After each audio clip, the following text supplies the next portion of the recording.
Përshëndetje. Sheh një foto të një aktori të njohur në Instagram me një palë syze të zeza. Nuk kalojnë as 10 sekonda kur ti e gjen veten në Google dhe nuk e pyet veten: a do më shkojnë mua këto syze? Pak më vonë ke porositur të njëjti model, ndoshta edhe pak më të lirë, po ndjesia është njësoj. Jam pak si ai. Kjo është një sjellje që përjetojnë miliona njerëz çdo ditë. Kur shohim njerëz të famshëm që veshin apo përdorin diçka, shumë shpesh ndjejmë një shtysë të fortë për ta patur edhe ne atë. Një palë atlete që nuk ka ndonjë veçanti teknike, shiten brenda orës sepse i ka veshur një futbollist i njohur. Një çantë e zakonshme prej Kanavacet, themi, bëhet ikonë botërore sepse e mban në dorë një modele me 200 milion ndjekës. Por pse ndodh kjo? A kemi ndonjë nevojë të brendshme për të kopjuar, apo jemi thjesht konsumator që përpiqemi të blejmë dhe është kjo një ndjesi? E para se ne nuk blejmë objekte, blejmë identitet. Psikologët e marketingut e dinë shumë mirë. Kur shet një produkt përmes një figure publike, nuk po shet thjesht funksionalitet, po shet status, vlerë, ndjenjë përkatësie dhe një ndjenjë që i thot vetes: unë jam dikush. Në psikologji kjo quhet identifikim, një mekanizëm i vetëdijshëm ose i pavetëdijshëm për të lidhur me dikë që admironi. Kur njëri sheh një reper të preferuar me një xhup të caktuar, truri i tij nuk po mendon më pëlqen materiali i xhupit. Ai nuk po mendon nëse e vesh dhe unë atë xhup, ndoshta do dukem po aq cool, i lirshëm dhe i admirueshëm. E dyta është efekti aureolës, kur fama ndriçon çdo gjë që prek. Ky efekt njihet në psikologji si halo effect. Kur dikush është i suksesshëm në një fushë, truri ynë ka prirje ta projektoj atë me sukses dhe në fusha të tjera. Për shembull, nëse Dua Lipa ka sukses si këngëtare, ajo duhet të ketë shije të mirë edhe në veshje, në parfum, në çanta, në ora, madje edhe tek shisha e ujit që pi. Kjo është arsyeja pse, për shembull, pasi Lionel Messi u fotografua me një orë të caktuar pas ndeshjes botrorit, kërkesa për atë model u rritën në 400%, jo sepse ajo orë tregonte më saktësisht se orët e tjera, por ajo ishte orë e kampionit. E treta është teoria e përkatësisë dhe dëshira për të qenë si ata.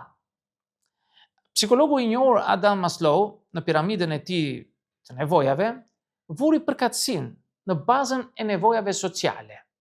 Njerëzit kanë nevojë të ndihen pjesë e një grupi. Kur nuk mund të jesh fizikisht pjesë e një rrethi të caktuar, të paktën përpiqesh të imitosh shenjat e jashtme të atij grupi. Të veshësh të njëjtën markë atlete, si një futbollisti të famshëm. Të përdorësh të njëjtin parfum, si të një aktore të Hollywoodit. E këto janë përpjekje të pavetëdijshme për të thënë: unë jam si ai ose si ajo. Dhe nëse s'jam plotësisht, të paktën nuk jam fare larg. E katërta është efekti i ndjekjes së turmës. Nëse të gjithë po e blejnë, do e blej dhe unë. Një tjetër arsye që e shpjegon këtë sjellje është konformizmi social.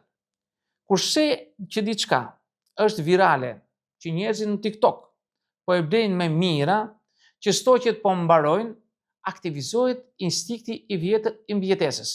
Nëse turma po shkon në atë drejtim, duhet ta ketë një arsye. Mos po mbas diçka, duhet të vrapoj. Një shembull i freskët ishte shpërthimi i çmendurisë për shapkat e markës Crocs. Pasi disa influencues të njohur filluan t'i kombinonin me veshjet high fashion. Po çfarë ndodhi?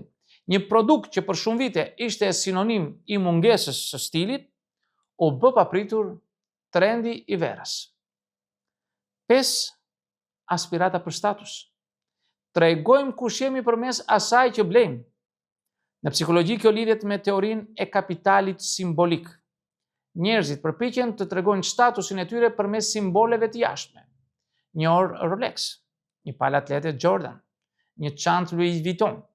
Janë sinjale sociale që bën një deklarat pa fjalë. Unë kam vlerë, kam stil, kam shije. Kur një person i famshëm mban një objekt që mbart status, ne nuk blejmë vetëm markën, ne blejmë ndjenjen e të qenit në nivelin e tyre, qoftë edhe për një moment.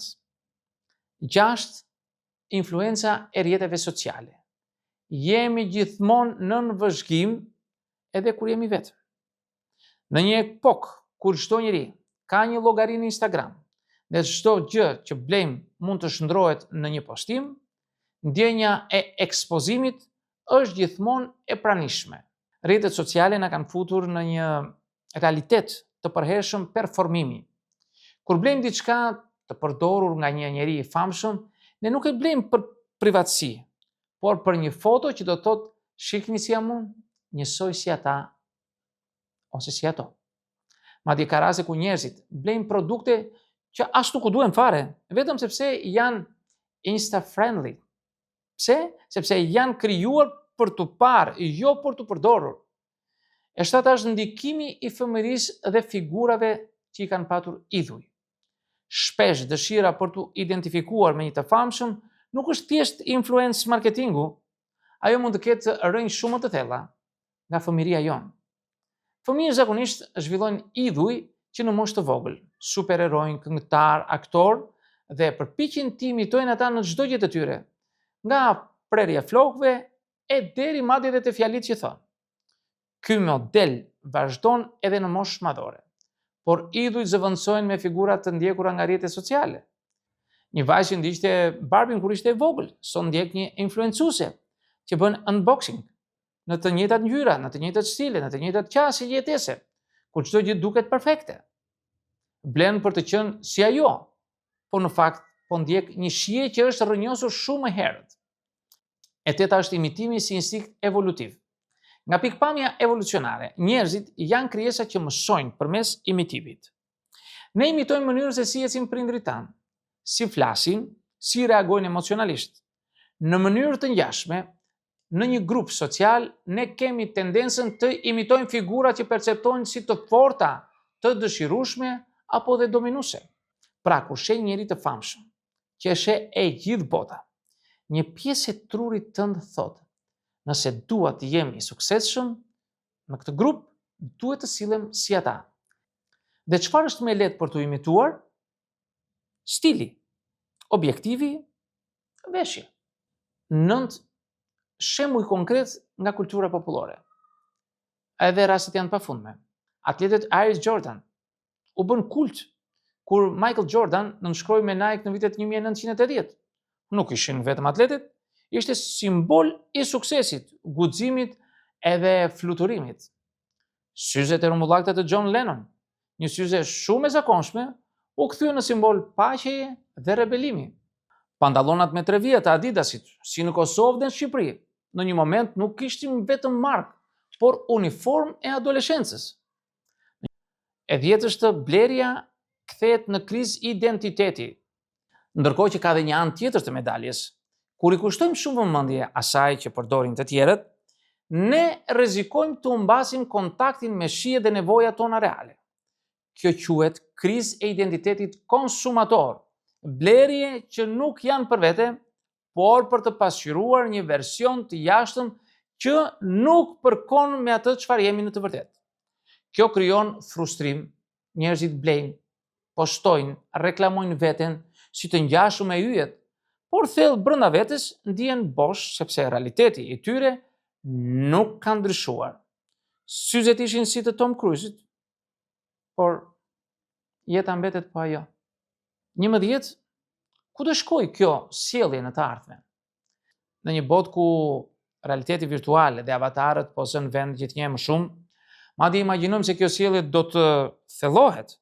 Në të ardhmen ndoshta nuk do të blejmë më rroba për trupin, për lëkurën, për avatarit ton, për universin virtual, të gjithë të frymëzuara nga yjet e rrjeteve. Por pyetja kryesore do mbetet: a do të ndihemi më mirë për veten tonë, apo thjesht do të blejmë edhe më shumë për të imituar dikë tjetër? E në fund do të thosha se çfarë të bën të veçantë nuk është ajo që kopjon. Nuk ka asgjë të keqe të frymëzohesh nga dikush, por ndërsa trupi nuk ka asgjë të keqe të frymëzohesh nga dikush. Por ndërsa trupi të thotë blije këtë se e ka veshur ai, mbase ja vlen të bësh një pyetje më të thellë. A më përfaqëson kjo mua apo unë jam duke ndjekur një iluzion që nuk më përket? Ti jesh vetvetja është më shumë se të blesh diçka ndryshe. Është të ndalësh një çast dhe të zgjedhësh me vetdije.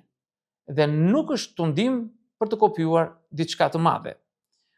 Një shembull të thjesht do të thosha, shikoni burrat, djemtë e rinj, kur luajnë në calcetto. Pothuajse të gjithë kanë bluza ose të Mesit ose të Ronaldos, shumica po flas. Edhe e di pse i blejnë. Duke menduar atë që thash më parë. Se ata do të luajnë do të janë si Messi, ata do të luajnë si Ronaldo. Pavarësisht se u merren këmbët si puna ime dhe nuk din dëgjojnë as topin. Miq, këtë do të thosha në këtë video. Unë ju falenderoj për vëmendjen. Kush dëshiron mund të bëjë dhe komentet e tij, por mos harroni asnjëherë të bëni subscribe në kanalin tim për të marrë videot që unë hedh her pas here. Deri në videon tjetër, mirë takofshi.